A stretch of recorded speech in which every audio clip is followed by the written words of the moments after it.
was seeing her model her story. And one of the most important gifts of hearing that story was the gift of courage. And I thought, you know, my mother can get through pain and death and sorrow and despair and conflict and being a single parent and divorce and all of that. So could I get through those things. And if my mother could be faithful and creative and persistent and take risks and be open to learning, so could I.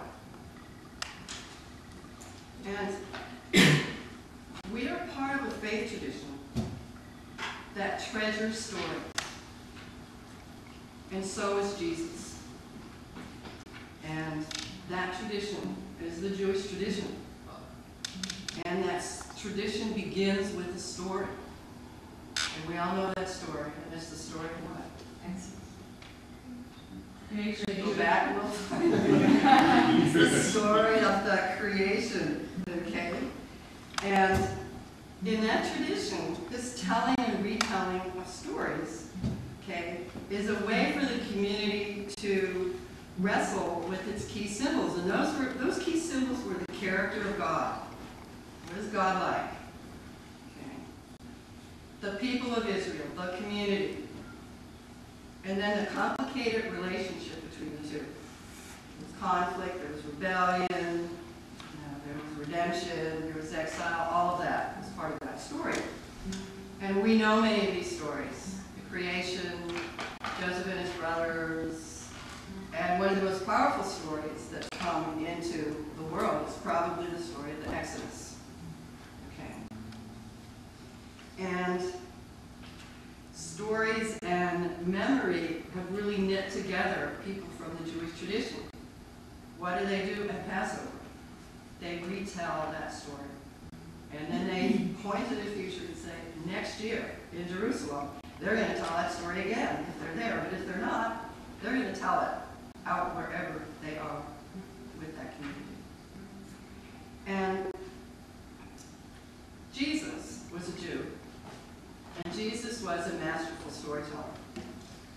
And if you think about the stories that Jesus told, many of those stories would have been ones that he knew because he was part of this Jewish tradition. And even some of the stories that are very different from the ones in the Old Testament are ones that use some of the same concepts. Okay? And went back to, okay, what's the story about? The character of God. Okay? And the interaction between God and his people. And think about the stories that Jesus told. What are a few of those stories that you found meaningful or really engaging? Or maybe, what's a story or two that you don't get, you hate? You hope we never read it and talk about it again. Okay. What are some of these stories? There's a couple of Aesop fables. I'm sorry, what? Aesop fables, there's a couple of fox. I can't remember the whole thing. Aesop's fables? Aesop, there's a couple of them that don't make no sense. Well, I'm not so sure that Jesus told stories about Aesop's fables. There was an animal or two in some of the stories. Consider the lilies of the field. Yeah, he talked a lot about images. Not worrying about what we have, but The trusting prodigal God. son. Yeah, the prodigal son. The one we talked about last week, praising The the dishonest servant. I hate that. Yeah, Yeah. he had some redeeming qualities. He would look at what other stories of Jesus do you remember? Good Samaritan. The Good Samaritan. Feeding the 5,000. Feeding the 5,000 appeared several times in the scripture. Pearl of great price. Pearl of great price. Okay, so many, many stories are part of our tradition.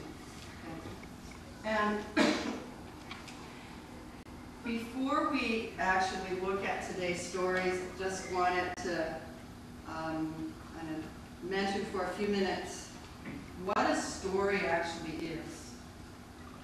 A story tells about significant actions of characters over time. There it is. Significant stories of characters.